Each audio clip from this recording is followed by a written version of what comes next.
Hola, bienvenidos a esta solución de situación-problema sobre fuentes de energía para dar potencia a automotores. Nuestro equipo es ¿Qué marcianos?, conformado por Daira, Max, Santiago y Keila. Para empezar, hablaremos de qué son los combustibles fósiles.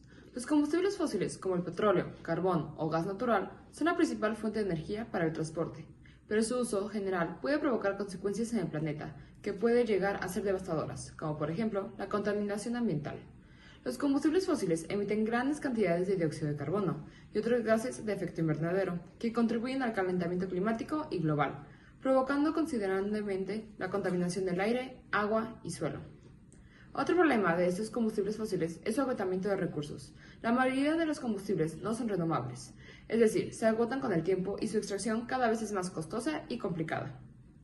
Otro problema es la desigualdad y conflictos geopolíticos.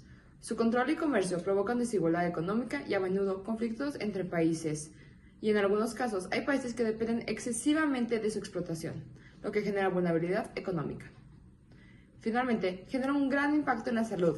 La quema de estos combustibles genera partículas tóxicas que causan enfermedades respiratorias, cáncer y problemas cardiovasculares.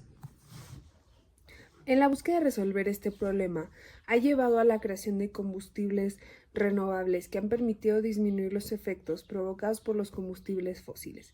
Entre los más reconocidos se encuentran las celdas solares, que su funcionamiento se basa en que convierte la energía solar directamente en electricidad mediante el efecto fotovoltaico. Algunas de sus ventajas son que es renovable y sostenible, ya que la energía solar es inagotable y no consume recursos finitos. La energía es limpia, no emite CO2 u otros contaminantes durante su funcionamiento.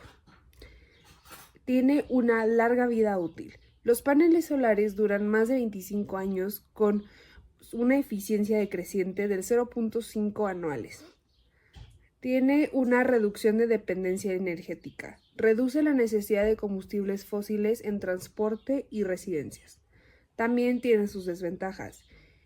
Y esas son un alto costo inicial, ya que el inicio es una inversión elevada de los paneles y estructuras de soporte. Tiene una dependencia climática. Es ineficiente en climas nublados o nocturnos, ya que requiere almacenamiento de baterías para un uso continuo en estos días. De igual manera, usa materiales tóxicos como el plomo y el anhidro, y energía en la fabricación es una dificultad para reciclar los paneles al final de su vida útil, ya que son recursos electrónicos. Otra alternativa son las celdas galvánicas que generan electricidad a partir de una reacción redox espontánea entre dos metales y un electrolito.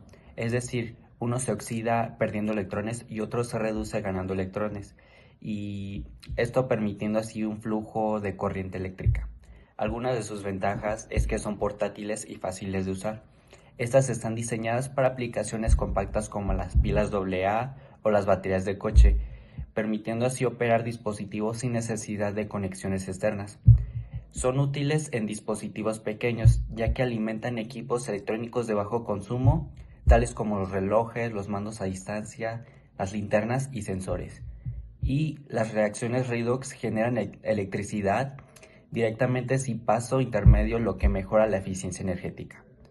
Alguna de sus desventajas es que tienen una vida útil limitada. Las reacciones químicas degradan los electrodos y el electrolito, reduciendo la capacidad de almacenamiento.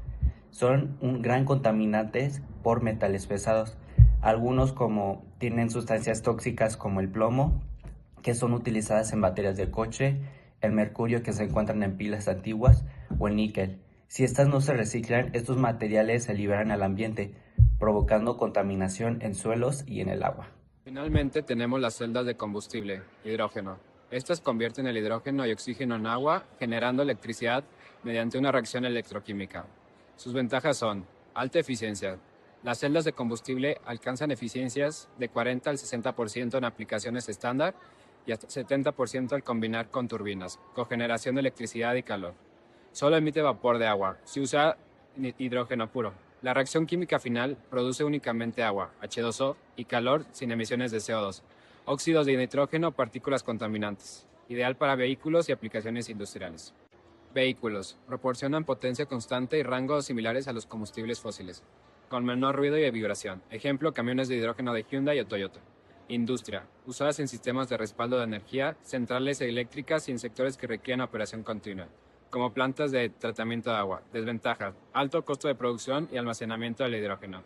Difícil infraestructura de distribución. Algunos métodos de obtención de hidrógeno aún son contaminantes. Reformado de gas natural. Nuestro objetivo de la situación problema era construir una celda galvánica simple utilizando metales como magnesio, cobre para comprender su funcionamiento mediante reacciones redox, medir su potencial eléctrico en distintas condiciones y analizar su desempeño al ser conectadas en serie, aplicadas como fuente de energía para propulsar un mini automóvil químico electrónico, comparando su eficiencia frente a las configuraciones clásicas y el uso de pilas comerciales. Para esta práctica construimos una celda galvánica en serie, utilizando materiales sencillos de laboratorio. Los materiales que empleamos fueron placas de magnesio y de cobre, sulfato de cobre anhidro a una concentración de 1.1 molar, agua destilada, cables con pinzas de cocodrilo, voltímetro, vasos de precipitado y un puente salino, de NaCl. Primero, preparamos 100 mililitros de disolución de sulfato de cobre a una concentración de 1.1 molar y la dividimos en dos vasos de precipitado de 50 mililitros cada uno. Después, conectamos un cable de caimán a cada extremo de la placa de cobre y de magnesio para poder hacer una conexión en serie. Sumergimos nuestras placas en nuestra solución de sulfato de cobre y medimos el voltaje con un multímetro colocando los cables en los extremos de la celda. El voltaje medido reflejó la suma de los voltajes de ambas celdas, ya que estaban conectadas en serie. Agregamos después una solución de cloruro de sodio para poder aumentar el voltaje y que el motor pudiera moverse con el voltaje de la celda galvánica. Comparando los valores de voltaje obtenido en las celdas de magnesio-cobre, podemos concluir que el voltaje teórico sí cumplió y estuvo dentro del rango de voltaje que tuvo que dar, siendo el voltaje teórico de 2.71 voltios y el máximo medido en nuestra celda fue de 2.94. Pero al tratar de poner en movimiento nuestro motor, este no se movió debido a que la corriente disponible era muy baja debido a la baja conductividad del medio. Es por eso que al agregar una solución de cloruro de sodio, esto actuó como un electrolito, aumentando la conductividad iónica de la solución y permitiendo que más corriente fluyera por el circuito externo, así logrando que nuestro motor se moviera.